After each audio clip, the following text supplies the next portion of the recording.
Good morning student, एक बार मैं फिर से आपके सामने आ चुका हूं एक नए वीडियो के साथ। और आज हम लोग देखने जा रहे हैं कि जो एटीपी और एनएडीपीएच2 जो हमारा फॉर्मेशन हो चुका लाइट रिएक्शन के दौरान, आज डार्क रिएक्शन में कैसे उसका यूज होता है ये देखने वाले हैं। यानी कि आज पूरे लेक्चर जो है डार्क रिएक्शन पर रहेगा और उसमें खासकर C3 साइकिल को हम लोग विशेष कर देखेंगे। तो चलिए स्टार्ट करते हैं हम लोग कि डार्क रिएक्शन को। तो सबसे पहली बात आती है कि भाई डार्क रिएक्शन होता कहाँ पे है। तो ये हमारा क्या है, आप बताइए। क्लोरोप्लास्ट सेल है, यहाँ पे क्या था, ये हमारा थैलाकोइड ग्रेना इस तरह से अरेंज हुआ करते थे और यहीं से क्या था, लाइट रिएक्शन के प्रोडक्ट निकलते थे। एटीपी निकलता था और क्या निकलता था, NADPH2 निकलते थे। और ये जो पोर्शन है, ये जो खाली पोर्शन है, इसको हम लोग बोलते थे स्ट्रोमा।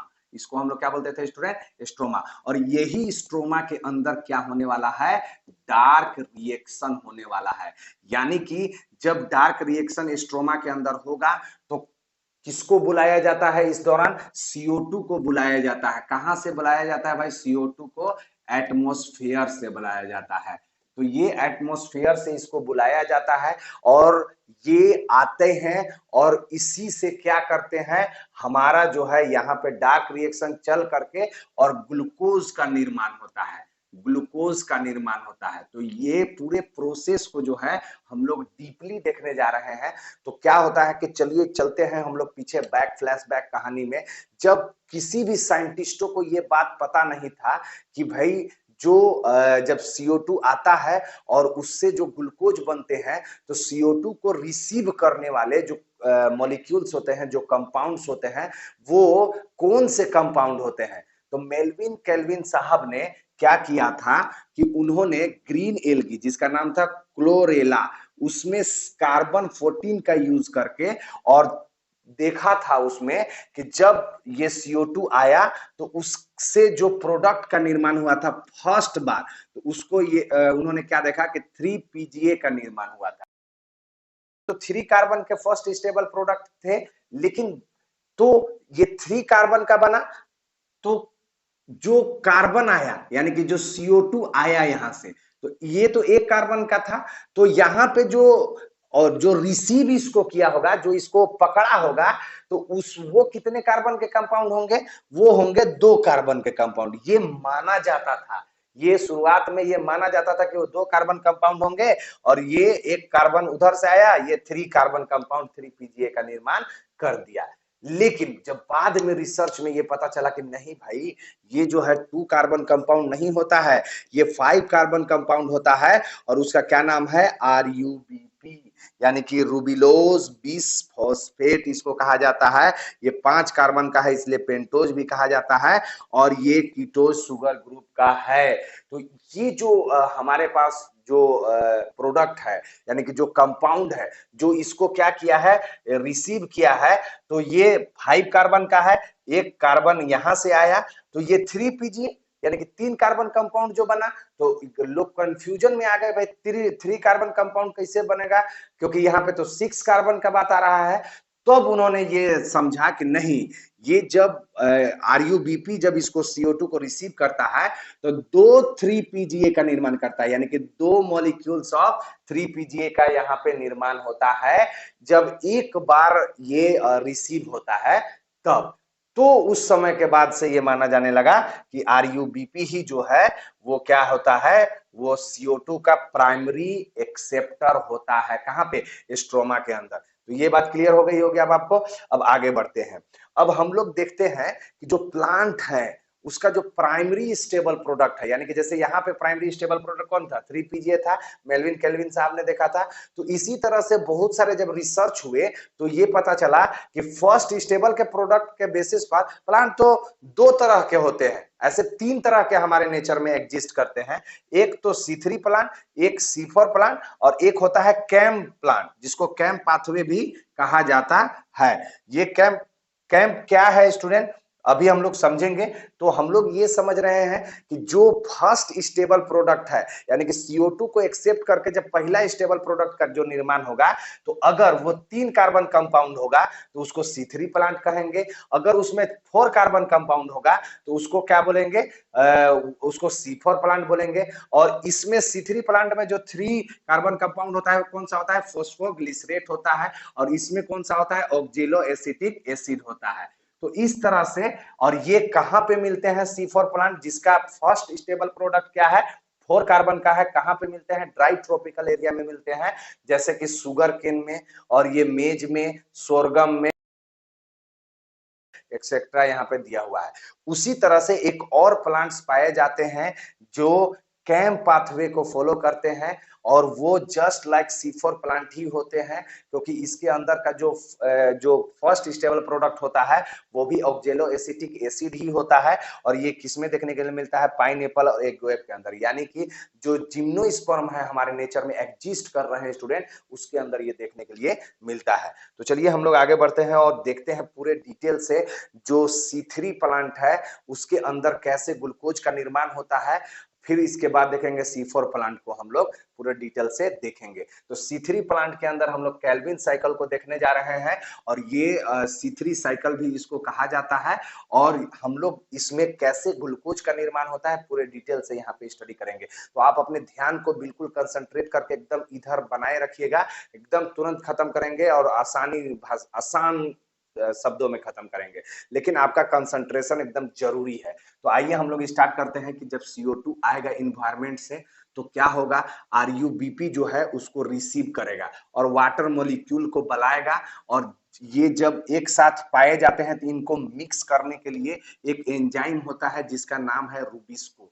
अब ये एंजाइम के बारे में हम थोड़ा डिटेल बाद में बताएंगे, बस इतना समझ लीजिए कि ये एक ऐसा एंजाइम है कि जो इस दुनिया में सबसे ज्यादा पाया जाता है। और ये या एक कह सकते हैं कि ये एंजाइम प्रोटीनियस नेचर का होता है। ये एक ऐसा प्रोटीन है जो सबसे ज्यादा मोस्ट एबंडेंट मतलब प्रोटीन इन अर्थ पाया जाता है। तो ये समझिए, तो ये क्या करता है, ये रूबिस को ये सब को मिला करके क्या बना देता है, 3 कार्बन कंपाउंड वाले 3 PGA का निर्माण कर दिया। यानी कि ये 1 2 और ये 3, लेकिन कितने ऐसे बनाए हैं, 2। एक बार हुए तो 2 बनाए, ठीक है। अब हम लोग क्या करते हैं, यानी कि RUBP आया, कार्बन डाइऑक्साइड आया, रूबिस को उसको कंबाइन किया और बना दिया 3 PGA। तो इस पूरे प्रोसेस को क्या बोलते हैं, कार्बोक्सिलेशन। यानी कि मैं आपको बता दूं कि जो C3 प्लांट है वो 3 स्टेप में कंप्लीट होता है। सबसे पहले कार्बोक्सिलेशन, दूसरा रिडक्शन और तीसरा रीजनरेशन। तो हम लोग एक एक तरफ से इसको देखते चल रहे हैं। तो कार्बोक्सिलेशन में क्या हुआ कि ये 3 PGA बना, कितने मॉलिक्यूल्स बने, 2 मॉलिक्यूल्स बने। अब हम लोग क्या करने वाले हैं स्टूडेंट, ध्यान दीजिएगा कि एक कार्बन कंपाउंड को लेकर के चला रहे थे, यहाँ पे हम लोग ये साइकिल चलाने वाले हैं, लेकिन ये चला रहे थे अभी ये जो बताए। अब हम लोग क्या करने वाले हैं, यहीं पे मैं क्या करने वाला हूं, अब ध्यान दीजिएगा कि मैं ये पूरे साइकिल को 3 CO2 के साथ चलाने वाला हूं। 3 CO2 ले लिया, यहाँ पे भी 3 CO2 को रिसीव करने के लिए 3 RUBP को आना होगा। अब 3 RUBP आएंगे 3 CO2 को रिसीव करने के लिए, तो कितने कार्बन हो जाएंगे, एक RUBP क्या है, रिबुलोज बिसफॉस्फेट है जो 5 कार्बन कंपाउंड है, और यही प्राइमरी CO2 एक्सेप्टर है जिसको कीटोन सुगर भी कहा जाता है। अब ये जब 5 कार्बन कंपाउंड है तो यहाँ पे कितने कार्बन हो गए स्टूडेंट, ये 15 कार्बन हो गए। अब यहाँ पे कितने कार्बन हो गए, चूंकि एक में 1 कार्बन था तो यहाँ पे 3 कार्बन हो गए। कितने कार्बन हो गए, 3 कार्बन। तो टोटल कितने कार्बन हो गए हमारे, टोटल यहाँ मिलाकर के 18 कार्बन हो गए। यानी कि जब ये दोनों मिलेंगे, जब इसको इसको मिलाएगा तो यहाँ पे 18 कार्बन पूरा का पूरा बनना चाहिए। यानी कि ये पूरा जो कंपाउंड बनेगा वहां पे 18 कार्बन वाला होना चाहिए। तो कोई बात नहीं है ना, जब एक लेकर के चला रहे थे तो क्या यहाँ पे देखने को मिला था, 2 मॉलिक्यूल बन रहा था। तो 3 कार्बन लेके चला रहे हैं तो कितने मॉलिक्यूल बनेगा, 6। यानी कि एक लेके चला रहे थे तो 2 बन रहे थे, 2 कार्बन का ये 3 PGA बन रहा था। लेकिन यहाँ पे 3 लेके चलाएंगे तो कितने बनेंगे, 6। अब ये 6 3 PGA बना। अब 3 और इसी को क्या बोला जाता है, फर्स्ट स्टेबल कंपाउंड बोला जाता है C3 प्लांट के अंदर। अब यहाँ पे ध्यान देने वाली बात क्या है कि ये 6 3 PGA है, अब ये 3 3 कार्बन का है, तो ये 6 तरीके 18 कार्बन तो मेंटेन हो गया, अब हमारा कार्बन का टेंशन नहीं है। अब ये जो 3 PGA है, जो 6 बना हुआ है, कितने हैं 6 मॉलिक्यूल्स हैं। अब वो 6 मॉलिक्यूल्स को किस में कन्वर्ट करना है, 1,3 डाइफॉस्फोग्लिसरेट के अंदर कन्वर्ट करना है। यानी कि इसमें हमको क्या करना है कि इनऑर्गेनिक फॉस्फेट को ऐड करना है, एसिड बनाना है। तो 6 मॉलिक्यूल्स को जब हम लोग इसमें कन्वर्ट करेंगे तो एटीपी की दरकार पड़ेगी, क्योंकि एटीपी के पास क्या है, इनऑर्गेनिक फॉस्फेट है। तो कितने 6 मॉलिक्यूल्स में 6 मॉलिक्यूल को जब कन्वर्ट करेंगे 1,3 डाइफॉस्फोग्लिसरेट के अंदर, तो कितने एटीपी की दरकार पड़ेगी, 6 एटीपी की। तो कितने एडीपी बनेंगे, 6। कितने इनऑर्गेनिक फॉस्फेट बनेंगे, 6। ध्यान दीजिएगा। अब ये आगे बढ़ा, यानी कि ये जो ये भी 3 ही कार्बन कंपाउंड है, कौन, 1,3 डाइफॉस्फोग्लिसरेट। कितना मॉलिक्यूल बना, ये 6 मॉलिक्यूल बना, क्योंकि 6 3 PGA था तो 6 ये भी बना, लेकिन कार्बन दोनों के अंदर सेम थे। अब देखिएगा, ध्यान दीजिएगा। अब ये 1,3 डाइफॉस्फोग्लिसरेट जो होता है स्टूडेंट, वो 3 कार्बन कंपाउंड है लेकिन 6 मॉलिक्यूल है। अब उससे क्या बनना है, ग्लिसरॉल डिहाइड 3 फॉस्फेट, जिसको ट्रायोज फॉस्फेट भी कहते हैं, जिसको 3 गैप बोलते हैं। लेकिन इसमें भी एक दुविधा क्या है कि ये भी 3 कार्बन कंपाउंड है, लेकिन अब 6 मॉलिक्यूल्स था यहाँ 3 कार्बन का, तो ये इससे इससे जब ये बनेगा तो ये 6 मॉलिक्यूल्स ऑफ किसका निर्माण होगा, ये 3 गैप का निर्माण होगा। लेकिन ये 6 मॉलिक्यूल्स कैसे होंगे, 3 3 कार्बन के होंगे। तो अब सोचिए कि ये क्या था, एसिड था, ये क्या था, एसिड था, और ये क्या है भाई, एल्डिहाइड है, एल्डिहाइड। अब ये एल्डिहाइड है, अब एल्डिहाइड ये जो है स्टूडेंट, तो एसिड से एल्डिहाइड बना रहे हैं, यानी कि एसिड से एल्डिहाइड बनाने के लिए, एसिड क्या होता है, ये एसिड है, अब इससे एल्डिहाइड बना रहे हैं, तो ऐसे बना रहे हैं, तो एक ऑक्सीजन को रिमूव कर दिए यहाँ पे, यानी कि ये क्या हो गया, रिडक्शन हो गया।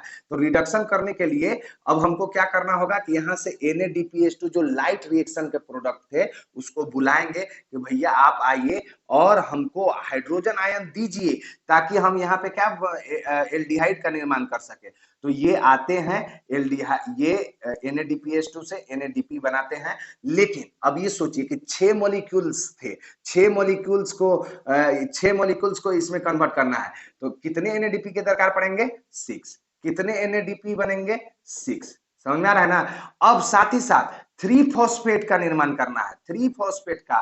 तो अब आप ये सोचिए कि जब ये 6 मॉलिक्यूल्स को कन्वर्ट करेंगे ट्रायोज फॉस्फेट के अंदर, तो इसमें कितने इनऑर्गेनिक फॉस्फेट की दरकार पड़ेगी, 6। तो इस तरह से यहाँ पे जो है इनऑर्गेनिक फॉस्फेट 6 की दरकार पड़ती है, तब जाके ग्लिसरॉल डिहाइड 3 फॉस्फेट का निर्माण हो जाता है। लेकिन ये 6 मॉलिक्यूल अभी बने हैं 3 3 कार्बन के, तो 6 में से एक मॉलिक्यूल्स क्या होगा स्टूडेंट, वो किसका, 3 गैप का, वो तो चला जाता है ग्लाइकोलाइटिक रिवर्सल के अंदर। यानी कि ग्लाइकोलाइटिक रिवर्सल क्या है, हम लोग ग्लाइकोलाइसिस पढ़ेंगे या पढ़ लिए होंगे आप, तो उसमें ये देखेंगे कि जो ग्लूकोज का टूटना होता है तो उसको हम लोग बोलते हैं ग्लाइकोलाइसिस। लेकिन यहाँ पे ग्लूकोज बन रहा है तो यहाँ पे क्या होगा, रिवर्स ग्लाइकोलाइसिस। यानी कि अगर अब जो ग्लूकोज बनते हुए देखिएगा, तो ग्लूकोज जब बनता है यानी कि ग्लाइकोलाइसिस में, तो ग्लूकोज जब टूटता है, तो ग्लूकोज से क्या टूटेगा, ग्लूकोज 6 फॉस्फेट में, ग्लूकोज 6 से फ्रुक्टोज 6 फॉस्फेट में, फिर फ्रुक्टोज 6 फॉस्फेट से फ्रुक्टोज 1,6,20 फॉस्फेट के अंदर, और यहाँ पे 2 मॉलिक्यूल्स में ये कन्वर्ट हो जाते हैं 3 गैप और DHAP में। लेकिन यहाँ पे क्या हो रहा है, रिवर्सल हो रहा है, यानी कि 3 गैप तो यहाँ पे है एक मॉलिक्यूल, तो ये क्या होगा, ये इससे क्या बना, क्योंकि ग्लूकोज यहाँ पे बना रहे हैं, यहाँ तो टूटता है लेकिन यहाँ पे बना रहे हैं, तो उल्टा साइकिल चलेगा। यानी कि यहाँ से ऐसे साइकिल चलेगा तो क्या बनेगा, फ्रुक्टोज 1,6,20 फॉस्फेट, फ्रुक्टोज 1,6,20 फॉस्फेट से क्या बनेगा, फ्रुक्टोज 6 फॉस्फेट, और फ्रुक्टोज 6 फॉस्फेट से क्या बनेगा स्टूडेंट, ग्लूकोज 6 फॉस्फेट, और ग्लूकोज 6 फॉस्फेट से ग्लूकोज का निर्माण हो जाएगा। और कितने ग्लूकोज का यहाँ पे निर्माण होगा, हाफ ग्लूकोज का निर्माण होगा। यानी कि 3 कार्बन आया तो 3 कार्बन से हाफ ग्लूकोज मॉलिक्यूल का निर्माण हुआ। तो अगर हमको एक ग्लूकोज मॉलिक्यूल का निर्माण करना है तो कितने कार्बन, कितने बार इस साइकिल को चलाना होगा, अरे 2 बार। कितने बार, 2 बार, क्योंकि एक बार 3 कार्बन लेके चलाए तो हाफ बना, तो एक बार और चला देंगे तो कितना हो जाएगा, एक ग्लूकोज मॉलिक्यूल हो जाएगा। तो यहाँ पे ये हो गया। लेकिन अभी अभी देखिए तो ग्लूकोज मॉलिक्यूल का तो निर्माण हो गया, लेकिन अब क्या दुविधा था? दुविधा ये था कि ये जो आरयूबीपी है बार बार CO2 को एक्सेप्ट करेगा, इस तरह से ग्लूकोज बनवा देगा, तो उसको भी तो भाई हमारे सेल के अंदर होना चाहिए ना। नहीं अगर होगा तो कैसे काम चलेगा? होगा ही नहीं, वो हमारा कहानी बनेगा ही नहीं। क्यों क्यों नहीं बनेगा? क्योंकि ये नहीं होगा तो CO2 को एक्सेप्ट नहीं करेगा। इसका हमको रीजनरेशन करवाना अति आवश्यक है, यानी कि बहुत जरूरी है। तो उसके लिए क्या करना है कि जो इसका 5 मॉलिक्यूल यानी कि 3 गैप का जो 5 मॉलिक्यूल था वो बच गया, लेकिन अभी भी 5 मॉलिक्यूल के अंदर कितने कार्बन है? 3-3 कार्बन है, तो 5 तिहाई 15 यानी कि 15, 5 3 जा 15 यानी कि 15 कार्बन का जो कंपाउंड है आगे साइकिल में जाएगा और क्या चीज का निर्माण करेगा? रूबिलोज मोनोफॉस्फेट RUMP। और लेकिन ये RUMP जो है वो कितने कार्बन के कंपाउंड है? ये 5 कार्बन कंपाउंड है स्टूडेंट। तो 5 कार्बन कंपाउंड है तो कितने मॉलिक्यूल्स बनेंगे? तो हमको यहाँ पे 15 कार्बन पुराना है, तो इसके लिए क्या करना होगा? हमको 3 RUMP बनाना होगा, यानी कि 5 कार्बन के 3 RUMP बनाएंगे तो 5 3 जा 15 यानी कि 15 कार्बन हमारे पूरा हो जाएंगे। लेकिन इसी दौरान क्या होता है? 2 इनऑर्गेनिक फॉस्फेट का यहाँ पे लॉस होता है। क्यों? क्योंकि यहाँ पे ट्राइफॉस्फेट था, तो 2 फॉस्फेट हट गया तब न मोनोफॉस्फेट बना, तब और ये RUMP बना 5 कार्बन कंपाउंड का। ध्यान दीजिएगा, 3 था, 2 निकल गया, 2 निकल गया और तब मोनोफॉस्फेट बना, एक मोनोफॉस्फेट, और वो भी कितने कार्बन का? 5 कार्बन का। कितना मॉलिक्यूल बना? 3 मॉलिक्यूल। अब देखिए ये रूबिलोज मोनोफॉस्फेट है, हमको क्या बना है? रूबिलोज 20 फॉस्फेट, यानी कि एक फॉस्फेट हमको जोड़ना होगा स्टूडेंट, एक फॉस्फेट यहाँ पे क्या करना होगा? ऐड करना होगा। तो किसको बुलाएंगे यहाँ पे? किसको हमको बुलाना पड़ेगा? एटीपी को बुलाना होगा। तो 3 है, 3 है तो कितने एटीपी को बुलाना होगा? 3 एटीपी को बुलाना होगा। और कितने एडीपी निकलेंगे? 3 निकलेंगे, यहाँ पे 3 निकलेंगे। कितने इनऑर्गेनिक फॉस्फेट निकलेंगे? 3 निकलेंगे। अब यहाँ पे 3 के लिए निकलेंगे, यानी कि तीनों के अंदर तीनों के अंदर एक एक जुड़ जाएंगे। पहले मोनो थे तो अब क्या हो जाएंगे? 20 फॉस्फेट हो जाएंगे, यानी कि 5 कार्बन कंपाउंड। अगर आप ऐसे समझिएगा, ये एक कंपाउंड, 2 कंपाउंड, 3 कंपाउंड, 4 कंपाउंड और ये 5 कंपाउंड, और एक मोनोफॉस्फेट था, एक मोनोफॉस्फेट था एक मॉलिक्यूल के अंदर। अब यहाँ पे हम एटीपी से एक ले लिए तो यहाँ पे एक और जुड़ गया, 20 फॉस्फेट कर दिए, ठीक है ना? यानी कि 2 जुड़ गया। एकदम अभी सिंपल में ऐसे समझा रहे हैं कि 2 ऐसे जुड़ गया, ठीक है? अब 2 जुड़ा, यहाँ पे 20 फॉस्फेट हो गया। क्या हो गया?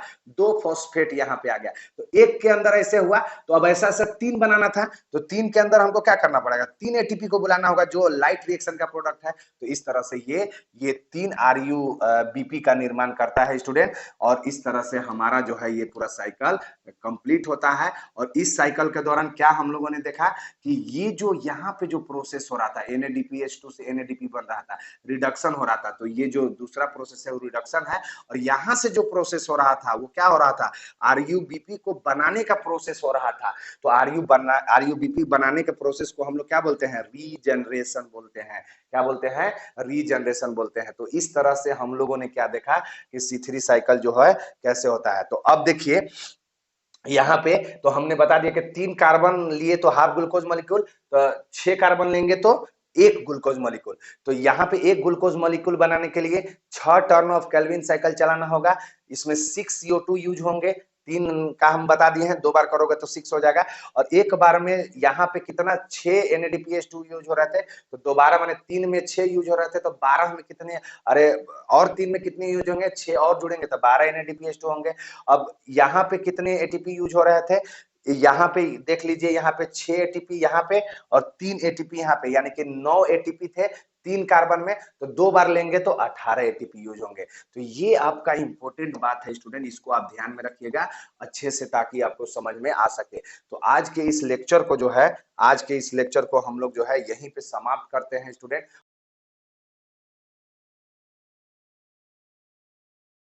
और हम लोग आगे का जो लेक्चर है आगे कंटिन्यू करते रहेंगे। अगर अच्छा लगा होगा तो इसको लाइक कर दीजिएगा, कमेंट कीजिएगा स्टूडेंट, जहां पे आपको दिक्कतें आएंगी मैं बताऊंगा। तो आज के इस लेक्चर को मैं यहीं पे समाप्त करता हूं, और मैं इसी तरह से वीडियो लेकर के आते रहूंगा हमारे चैनल पर। अगर आप नए हैं तो इसको सब्सक्राइब करते रहिए और इसको शेयर भी वीडियो को करते रहिए। तो आज के लिए इतना ही रहने देते हैं, मिलते हैं नेक्स्ट लेक्चर में, तब तक के लिए धन्यवाद, थैंक यू।